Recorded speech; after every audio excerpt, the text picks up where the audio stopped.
अनात्म, दुख, अनित्य। तो ये 3 लक्षण हैं बुद्ध के दर्शन के, किसी भी चीज को देखने के लिए। तो हम लोग उन 3 लक्षणों को देखने की अभी तक कोशिश कर रहे थे कि कैसे है। दुख समझ गए, अनात्म जब हम लोग समझ रहे हैं ये थोड़ा सा मुश्किल है, अनिच्छा को भी हम लोग समझते हैं, सब चीज अनित्य तो है ही, सब चीजें जो है नष्ट होने वाली हैं, और दुख को भी हम समझ गए। लेकिन अनात्म की जब बात आती है वो हमारे गले से उतरती नहीं है, और हम लोग अनात्म में केवल ये कह देते हैं कि आत्मा नहीं है करके। लेकिन वो आत्मा नहीं है, वो किस चीज को हम कह रहे हैं, इस चीज को हमको समझने की जरूरत है। आत्मा का मतलब अंग्रेजी में सेल्फ जिसको कहा जाता है, दग जिसको कहा जाता है, केवु, खांसा, दा, पुद्गल, आत्म या आत्मा, व्यक्ति, ये सारे के सारे क्या है, पर्यायवाची हैं। और हम सब लोग क्या है, हम लोग स्वयं भी हैं, सेल्फ भी हैं, आत्म भी हैं, पर्सन भी है, हम लोग हैं। तो बुद्धिज्म इन चीजों को नहीं नकारता है। मैं अभी कहूंगा कि आप नेगी जी हैं, बिल्कुल नेगी जी हैं, अजीत, डॉक्टर अजीत नेगी जी, बिल्कुल। इसमें दुनिया का कोई भी व्यक्ति आपको नकार नहीं सकता। और दार्शनिक दृष्टिकोण से भगवान बुद्ध की नज़र से जब देखेंगे तो ये कहेंगे कि हाँ आप हैं तो डॉक्टर अजीत नेगी, लेकिन जिस तरह से हम लोग आपको मान रहे हैं वैसे नहीं है आप। जिस तरह से हम देख रहे हैं, आपके स्थूल रूप को देख रहे हैं, ग्रॉसर रूप में देख रहे हैं, वैसे आप नहीं हैं। तो आपका जो है, जो उद्भव है या फिर जो आगमन है और निर्गमन है, वो है नहीं, वास्तव में सत्ता में नहीं है, स्वभाव से सिद्ध नहीं है। अब बात आ जाती है 2 चीज़ों पर आ जाती है। तो भगवान बुद्ध का दर्शन जब आप देखेंगे तो भगवान बुद्ध ने पहले धम्मचक्र में कहा था कि सारी की सारी चीज़ें हैं, स्वभाव से सिद्ध हैं। फिर दूसरे धम्मचक्र उपदेश में कहा कि कोई भी चीज़ स्वभाव से सिद्ध नहीं है। दूसरा धम्मचक्र प्रवर्तन जो राजगीर में दिया गया था, पहला सारनाथ में या वाराणसी प्राचीन समय में। फिर तीसरे, अब दोनों बातों में क्या हो जाता है, विरोधाभास आ जाता है कि अरे क्या बात कर रहे हो कि अभी तो आप मना कर रहे हो और अब है भी कह रहे हो, तो ये विरोधाभास जैसा है, ये कैसे संभव हो सकता है। और बुद्ध विरोधाभास बातें नहीं कर सकते हैं क्योंकि वो सम्यक संबुद्ध है। सम्यक संबुद्ध होगा, वो विरोधाभास कैसे कह सकता है। उनका हर बात तो एकदम से सधर्म होगा, जो भी उनका टिप्पणी होगा, जो भी बात होगी। तो फिर स्वाभाविक है, जैसे अभी मैंने कहा कि अगर हमारे मन में ऐसा संदेह आया, ये बहुत बढ़िया बात है, स्वाभाविक है, आना चाहिए। अगर नहीं आया तो इसका मतलब हम समझ नहीं रहे। तो ये संदेह आया कि अगर कैसा हो सकता है कि आप कह रहे हैं कि कोई चीज़ नहीं है भी है, तो ये अजीब सी बात है। तो इसको क्लैरिफिकेशन करने के लिए फिर तीसरा धम्मचक्र प्रवर्तन जब प्रारंभ हुआ, जिसको वैशाली में किया गया, उसमें क्या कर लेख नंबर 6 पे 2 बोलते हैं जिसको, तो मतलब लेख मतलब विशुद्ध रूप से व्याख्या करने का, इन दोनों की चीज़ों को व्याख्या करने के लिए जो भगवान बुद्ध ने पहले जो कहा था सारनाथ में कि सारी सारी चीज़ें स्वभाव से सिद्ध है। दूसरा राजगीर ने कहा कि कोई भी चीज़ स्वभाव से सिद्ध नहीं है। जब आप प्रज्ञा पारमिता हृदय सूत्र को पढ़ेंगे, हमने आपको पढ़ाया था, तो हर चीज़ को नकार रहे हैं। फिर इनमें विरोधाभास ना आ पाए तब भगवान बुद्ध ने कहा था, और उसके लिए संध निर्मोचन सूत्र जो है उसको आपको क्या कहते हैं, देखना चाहिए। और ये जो संध निर्मोचन सूत्र है, उसके अलावा भी सूत्र है, उसमें सारा का सारा भगवान बुद्ध ने स्पष्टीकरण किया कि कैसे है। तो कहने का मतलब कि नितार्थ और नियार्थ एक शब्द आ जाते हैं कि हम जैसा सुन रहे हैं, जैसा हम जान रहे हैं, वैसा न होकर उसका जो अर्थ है दूसरा होता है, अर्थ दूसरा होता है। अब यहाँ कहने का मतलब आप इस उदाहरण से समझ सकते हैं। फॉर एग्जाम्पल मैं कह रहा हूँ डॉक्टर अजीत नेगी है भी नहीं भी हैं, तो आप कहेंगे यार कैसी बातें करते हैं। आप कैसे हैं, समृद्ध रूप से, कन्वेंशनल रूप से हर चीज है दुनिया में।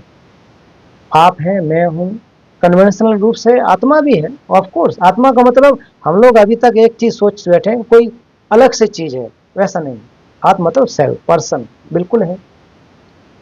कौन मना करेगा, मैं कैलाश हूँ, आप डॉक्टर अजीत नेगी हैं, और भी हमारे इसमें भाई बहन हैं, सब कोई है, कोई नकार नहीं सकता। अब दूसरी बात जब आते हैं, तो ये जो पहली बात है, जो अपने स्वभाव से सिद्ध होने की बात आते हैं, तो बौद्ध दर्शन में 4 स्कूल्स होते हैं। 4 मतलब एक प्रकार से दार्शनिक स्कूल हैं।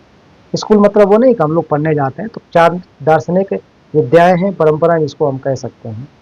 तो पहली होती है व्यवहारिक और सौतांत्रिक।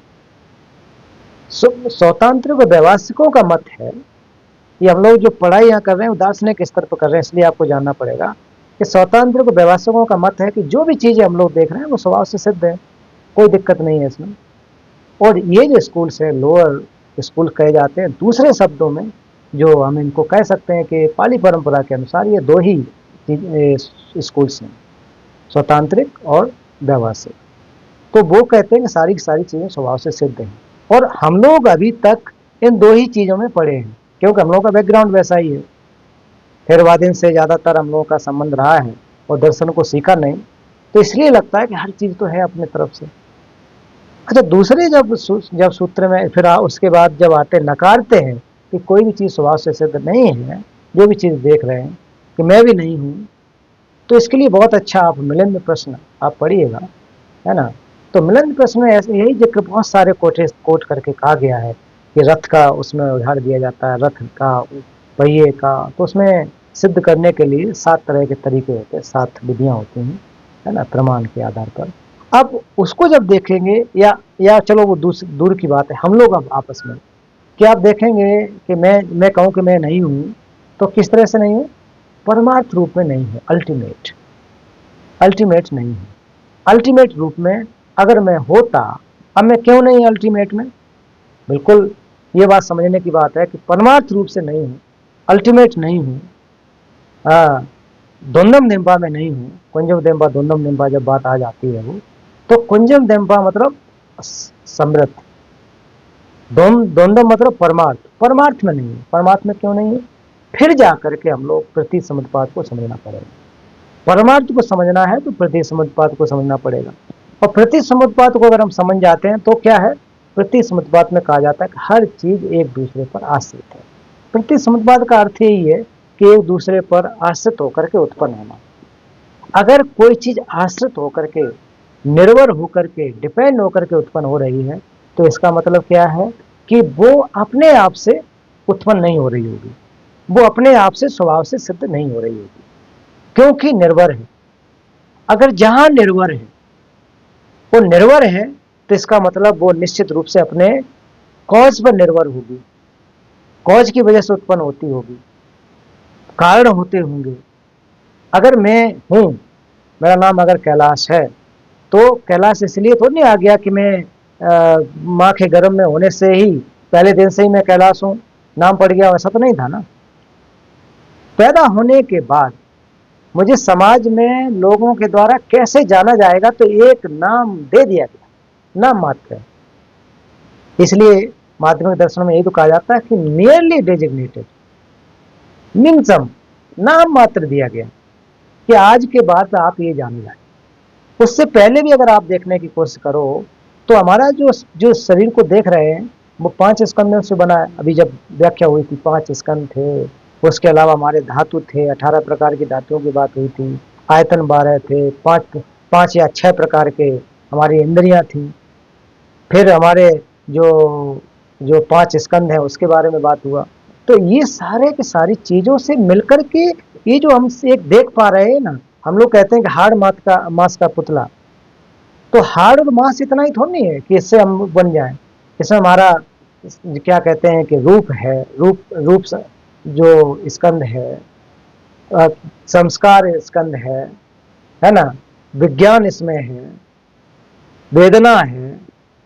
तो ये सारी की सारी मिलाकर के जाकर के तब ये जो हम लोग कह रहे हैं कि ये एक मांस का हड्डी का बना हुआ पुतला है, ये एक से नहीं बन गया, हड्डी से तो नहीं बन गया। अब इसके और गहराई में जाएंगे जब, तो फिर जो 5 तत्व या 4 तत्व इनके बारे आ जाती है। अब इन तत्वों के बारे में और खोजना चाहो तो उसमें बहुत सारे एटम्स होंगे, एटम्स के अंदर जाइए न्यूक्लियस होंगे, प्रोटॉन होंगे, न्यूट्रॉन होंगे, और जानते जाइए। इस तरह से अगर हम खोजते जाएंगे तब बाद में अगर आप पूछो या ढूंढो कि डॉक्टर अजीत नेगी जी कहाँ है, कौन सा पार्ट है, किस चीज को कह रहे हो, तो परमार्थ रूप में आपको बिल्कुल भी नहीं मिलेंगे। या ये तो मान लिया हाथ इनका हो गया, ये पैर हो गया, ये सर हो गया, ये हृदय हो गया, ये हो गया, सब चीज निकाल दोगे तो एक स्वतंत्र, इंडिपेंडेंट, या जो भी पर्सन कह रहे हो, जिनको भी अपने नाम के, चाहे डॉक्टर अजीत नेगी हो, कैलाश हो, डॉक्टर कमला, अम्बी साख्या, जो भी हमारे ग्रुप में है, अगर अपने आप को देखोगे कि मैं हूँ कहाँ, कहाँ मिल रहा हूँ, जिसको हम लोग कह रहे हैं कि हम लोग हैं, मैं जिसकी बात कहते हैं, तो ये चीज बौद्ध दर्शन के हिसाब, माध्यमिक दर्शन के हिसाब से नहीं मिलती है। तो इसी को तो अनात्म का, हालांकि अनात्म का दर्शन हमारे चारों स्कूल से है, वो सब मानते हैं, परंपराएं सब मानती हैं, थेरवाद परंपरा कहो या पाली कहो, संस्कृत कहो, सब में एक ही बात है, जो बुद्ध के 3 लक्षण है, सब चीजों को सबको मानते हैं, लेकिन मानने का जो तरीका किस प्रकार से, वो स्वीकार, भगवान बुद्ध ने जो कहा है वो तरीका किस प्रकार से, इस रूप में जब तक हम लोग नहीं देखेंगे अपने आप को, तब तक ऐसा ही लगेगा कि हाँ सब चीजें हैं। अच्छा, बुद्ध आत्मा को क्यों नकारते हैं? तो बुद्ध इसी नकारते हैं कि कोई भी चीज जो है अपने से स्वतंत्र सत्ता में उत्पन्न नहीं है, बहुत सारे कॉज पर उत्पन्न होती है, हेतु पर, हेतु मतलब उसका कॉज है, प्रत्यय पर, उसके हेतु और कॉज जो है ना, उसके कारणों पर, प्रभावों पर, उसके इफेक्ट पर, कॉज एंड इफेक्ट, उसका कॉज है तो उसका इफेक्ट इस तरह से आएगा, इस वजह से उत्पन्न होती है। अच्छा, अबौद्ध परंपरा में जो आत्मा को मानने वाले हैं, वो कहते हैं कि आत्मा का 3 प्रकार, 3 रूप होता है, 3 प्रकार के, 3 रूप मतलब कैरेक्टरिस्टिक। तक्षिक रावाची गीता, तक्षिक मतलब तक मत तिब्बती में, तो वो क्या है, नित्य है। कहते हैं कि ऐसी कोई आत्मा है इस हमारे शरीर में या कोई अलग से है, वो क्या है, नित्य है, परमानेंट है, तकवा है, उसमें परिवर्तन नहीं होता, सेल्फ में। दूसरा अकेली है, चिपवा, अकेली है, एकांकी है, और एकांकी है वो एक ही रूप है, वो रूप उसका जो है एक में जाकर के मिल जाता है, तो ऐसे ऐसे वो अकेली है, कुल मिला के अकेला है, वो हर जगह व्याप्त होती है। और क्या है, रावंगचन मतलब स्वतंत्र है। तो 3 लक्षण को कहते हैं कि ये अकेले, नित्य है, अकेली है और स्वतंत्र है। बुद्ध कहते हैं कि इस प्रकार की कोई भी आत्मा हमारे अंदर नहीं है जो कि परमानेंट नहीं है, मतलब परमानेंट हो। हमारा शरीर में 5 स्कंदों को आप देख लिए, सारे के सारे तो विघटन इसमें हो रहा है, सब में तो चेंज आ रहा है, मोमेंटरी चेंज है, तो परमानेंट कैसे हो सकते हैं? परमानेंट चीज से इम्परमानेंट चीज नहीं बन सकती, इम्परमानेंट चीज से परमानेंट नहीं बन सकती, तो ये संभव कैसे है? अकेली कह रहे हैं वो, ऐसा भी नहीं है। अगर इसी को रोक जो देख करके दूसरे जब माध्यमिक जो प्रमाण में पढ़ेंगे, अगर मान लीजिए आप आत्मा को, आपको शरीर को आत्मा कह रहे हो, आपके जो 5 स्कंद हैं इनको अगर कह रहे हो, इस आधार पर कह रहे हो, तो फिर क्या हो जाएगा, तो अलग अलग 5 प्रकार की, 6 प्रकार की, बहुत तरह की बन जाएंगी, फिर तो ये तो बहुत ज्यादा आत्माएं हो जाएंगी। तो बुद्ध कहते हैं इस प्रकार का कोई नहीं है, कोई भी स्वतंत्र सत्ता नहीं है। तो हम लोगों को एज ए दार्शनिक अब मानते हैं कि हम लोग बौद्ध होने के बजाय, मतलब है, लेकिन जरूरी नहीं है कि हम लोग दर्शन को जाने। तो दर्शन को जिन चीज जब हम नहीं समझ पाते हैं, फिलोसफी को नहीं समझ पाते हैं, तब तक ऐसा हमको लगता है कि ऐसा है। तो कन्वेंशनल रूप मतलब समृद्ध और परमार्थ, इन दोनों चीजों को हमको अच्छी तरह से समझना पड़ेगा, तो बहुत आसान है ये चीजें।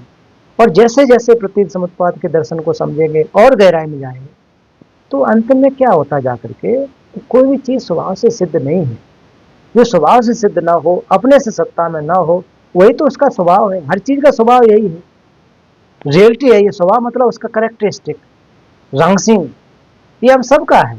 हम अपने आप को देखो, आसपास की चीजों को देखो, जितना भी चीजों में आप जितना ज्यादा गहराई में जाएंगे, जितना ज्यादा गहराई में खोजने की कोशिश करेंगे, तो अंतिम में वो कुछ भी नहीं मिलेगा, कुछ भी नहीं निकलेगा। जैसे कि आप केले के पेड़ को ले लीजिए, केले के पेड़ को आप देखेंगे तो उसमें बहुत सारी परतें होती हैं, तो एक परत को हटाते जाएंगे, हटाते जाएंगे, हटाते जाएंगे, हटाते जाएंगे, बाद में कोई अलग से कुछ उसका मिल जाए, वो नहीं मिलेगा, कुछ भी अस्तित्व में नहीं मिलेगा, मतलब अलग अलग, संपूर्ण रूप से इन टोटल वो चीजें होती हैं। इसी को तो हम लोग कहते हैं कि समृद्ध रूप से, मतलब बहुत सारी चीजों मिला करके।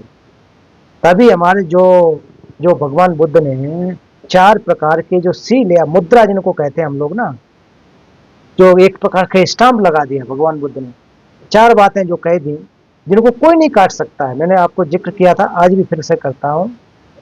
पहले कहा कि दूषित समझे मिथक, जितने भी कंपोजिटिव फिनोमेना है, जितने भी कंपोजिटिव मतलब जोड़ करके बने हुए संस्कृत है, और हम आसपास देख ले कि सब चीजें जुड़ी हुई हैं। अपने घर को देख लें, परिवार को देख लें। हम लोग कपड़े पहने बैठे हैं तो कहीं नाइकी का है तो कहीं रूपा का है, कभी इसका है, सब मिला करके कपड़े आकर के हमारा बदन ढका गया है ना। ये तो है नहीं कि कोई वो हो। और फिर ये भी बने होंगे तो उसमें देखो आप जा करके कहीं धागा बना होगा, कहीं सिलाई हुई होगी, कहीं पेंट हुआ होगा। फिर और आगे जाइए तो किस खेत में कपास हुआ होगा, किस में ये निकला होगा रेशम, उससे बना। उससे और जाएंगे तो बीज के बारे में जाएंगे, और जाएंगे, अंतिम अंतिम जाएंगे तो क्या मिलेगा आपको? सुभाष से सिद्ध नहीं होगा।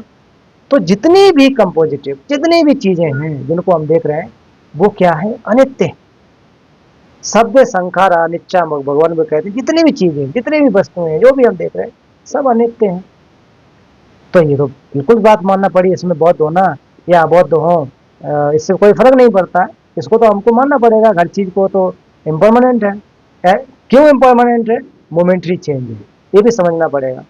एवरी मोमेंट के चिक है ना, हर क्षण बदल रहा है, इसलिए ये क्या है? मोमेंट्री चेंज है। अभी हमने लगभग आधा घंटा आपसे चर्चा करी, आधा पौन घंटा। तो मैं आधा पौन घंटा वाला कैलाश नहीं रहा ना, ना आप वो रो रहे हैं, बदल चुके हैं। इतना मैं आधा पौना घंटा तो कह सकते हैं कि मृत्यु के नृत्य नजदीक आ गया ना, उतना तो बुढ़ा हो गया ना। हम भले ही अपने आप को जवान देख कह रहे हैं, लेकिन रियलिटी नहीं है ये।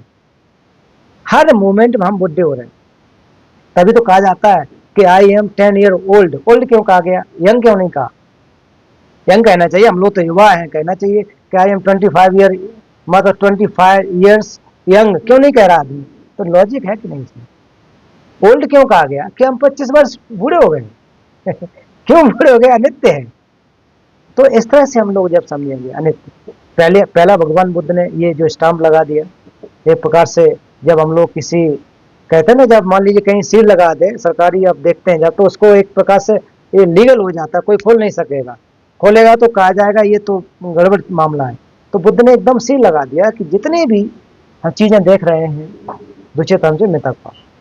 अब फिर दूसरा कहा, जितने भी शास्त्रों धर्म है ना, सचेत हमसे दुंगलबा। तो जितने भी चीजें जो हम लोग देख रहे हैं आसपास में, चाहे हमारा शरीर हो, जो भी है, इनसे क्या मिलता है? सिर्फ सिर्फ दुख मिलता है। दुख वाले हैं। और खास करके हमारे शरीर के लिए कहा गया है कि जो शास्त्रों शरीर है ना, इसमें बार बार देखो, इसमें देखो दुख ही मिलता है। हर तरफ हमें अपने शरीर में देखें तो गंदगी भरी है, अशुचिता है। हमारे शरीर में 9 प्रकार के डोर्स हैं, छिद्र हैं, मतलब बड़े बड़े। तो उससे क्या, गंदगी के अलावा क्या निकलता है? तो इससे हमको समझना, जितने भी शास्त्र धर्म है, जो भी सारे के सारे क्या प्रकार से हैं? तो एक प्रकार से गंदगी के ढेर हैं, दुख है। तीसरी बात भगवान बुद्ध ने कही कि चित हमसे राशि की दम में पा, मतलब सभी धर्म स्वभाव से सिद्ध नहीं है, अनात्म है। अब ये बात आ जाती है यहाँ पर, जो हम लोग अभी चर्चा कर रहे हैं इतनी गंभीर। तो वो कह रहे हैं कि सभी धर्म का मतलब वस्तुएं, यहाँ धर्म हिंदू धर्म बौद्ध धर्म की बात नहीं है, कि जितनी भी चीजें हैं, जो भी फिनोमेना है, जो भी हम आसपास देख रहे हैं, वो क्या है? स्वभाव से शून्य है। उनका स्वभाव से कोई अस्तित्व में नहीं है। रांसिंग की नेचुरल इनहेरेंट एग्जिस्टेंस में उनका नहीं है। क्यों नहीं है? कि वो अपने हेतु पर निर्भर है, कॉज पर निर्भर है। और कॉज भी जब उनको भी अगर देखोगे तो वो भी अपने कॉज पर निर्भर है। फिर अंतिम में जाकर के वो भी स्वभाव से सिद्ध नहीं है। तो छोटे से छोटे, बड़े से बड़े जितने भी चीजें देखो, वो अनात्म है, सेल्फलेसनेस है। जो राशि की दाग में पास स्वभाव से सिद्ध जो है नहीं है। तीसरा प्रकार का भगवान बुद्ध ने एक प्रकार स्टाम्प लगा दिया। चौथी है कि निर्वाण परम सुख है, यांगे ने देव शिवा। तो निर्वाण जो है हमारा, वो क्या है? परम सुख है। क्यों परम सुख है? निर्वाण का मतलब है कि हमारे अंदर से जितने भी क्लेश हैं वो नष्ट हो गए। क्लेश के अलावा क्लेशों के जो एक प्रकार से इम्प्रिंट्स हैं, वासनाएं, वो भी नष्ट हो गई। तब जाकर के हमको परम सुख मिल सकता है। हम लोग अभी थोड़ा बहुत परम सुख को कह रहे यार, जाके पब में जाके, क्लब में जाके दारू वारी पी लेते, मजा आ गया, महाआनंद आ गया। तो ये वाकई ये हम लोग मिथ्या विकल्प है, गलत सोच है। हम लोग को नहीं आ सकता है। अच्छा मान लीजिए इससे आता ही रहता सुख, तो फिर तो 24 घंटे पीना चाहिए था। तो क्यों नहीं पी पाते हम लोग? फिर बीमार पड़ जाएंगे। अगर कोई चीज सुख दे रही है तो उससे बीमार नहीं पड़ना चाहिए ना, उससे तो और ज्यादा हष्टपुष्ट होना चाहिए। वो तो हम लोग आसपास में देखते हैं कितने लोग कैंसर से मर रहे हैं, लंग, लीवर, क्या क्या खराब हो जाता है। तो इससे सिद्ध है कि जो बाहर की चीज है उनसे हम लोग बहुत ज्यादा सुख प्राप्त नहीं कर सकते, उनको क्षणिक सुख प्राप्त कर सकते हैं जो कि परमानेंट नहीं है। तो भगवान बुद्ध ने निर्वाण परम सुख जो कहा है कि वही वास्तव में सुख है, इसको हमको समझने की जरूरत है, इसको हमको जानना चाहिए। तो ये चार चीजें आप लोग जो है समझ गए। तीन कैरेक्टरिस्टिक, त्रिलक्षण कहा जाता है, और भगवान बुद्ध की जो चार, इनको एक प्रकार से स्टाम्प कही है, शील इनको कहा जाता है। तो ये जो है मोहरे हैं शील, ये बहुत ज़्यादा महत्वपूर्ण है, इसको हमको जानना चाहिए। अब जाकर के आपको थोड़ा और समझ में आया होगा कि हम लोग किस प्रकार से कह रहे हैं कि चीज़ें स्वभाव से सिद्ध नहीं है और किस प्रकार से है। सम्यक रूप से ऑफ कोर्स कोई मना नहीं कर सकता, कन्वेंशनल रूप से इसमें कोई डाउट नहीं है। तभी लोग केवल कन्वेंशनल को समझ के कहते रहे बौद्ध धर्म तो बहुत ही नीरस टाइप का है, हर चीज को तो वो मना कर रहे हैं, कुछ भी नहीं है। कुछ भी नहीं होना भगवान बुद्ध नहीं कहते हैं। भगवान बुद्ध कहते ना, कह रहे शून्य है हर चीज। शून्य भी कहो कि वो कुछ नहीं, ऐसा कैसे कह सकते हो? बिना शून्य के तो नंबर नहीं बन सकते ना। तो जीरो को जीरो कहने का मतलब वो नहीं है ऐसा नहीं कह सकते हम। जीरो की वैल्यू नहीं है क्या? जीरो की वैल्यू है ना। बिना जीरो के आप 10 कैसे बनाओगे? बिना जीरो के आप 1 करोड़ 2 करोड़ हम लोग गिनती करते हैं, कैसे कर सकोगे? नहीं कर सकोगे। तो उसका यो नहीं है जो उस तरह से हम समझ, मतलब शून्यता का मतलब या फिर ये नहीं है कि कोई चीज का न होना नहीं है। सब चीजें हैं, किस तरह से नहीं है? स्वभाव से सिद्ध न होना, अपने इनहेरेंट एग्जिस्टेंस से न होना, अपने राशि की मेपा स्वभाव से सिद्ध नहीं है। इन चीजों को हमको समझना पड़ेगा। तो हर चीज ऐसी है, भगवान बुद्ध ने कहा कि स्वभाव से हर चीज स्वतंत्र जो सिद्ध नहीं है। तब जाकर के तीसरे इन चीजों को जब कहा, तब जाके क्लैरिफिकेशन हुआ, समझ पाए। क्योंकि लोगों की मति अलग अलग होती है, लोगों का सोच, लोगों का ज्ञान अपना स्तर पर लिमिटेड होता है, तो नहीं समझ पाते हैं। तो इस वजह से धीरे धीरे भगवान बुद्ध ने उसी हिसाब से लोगों को उपदेश दिए। उनके पास जैसा जाता था उस तरह से उपदेश देते थे।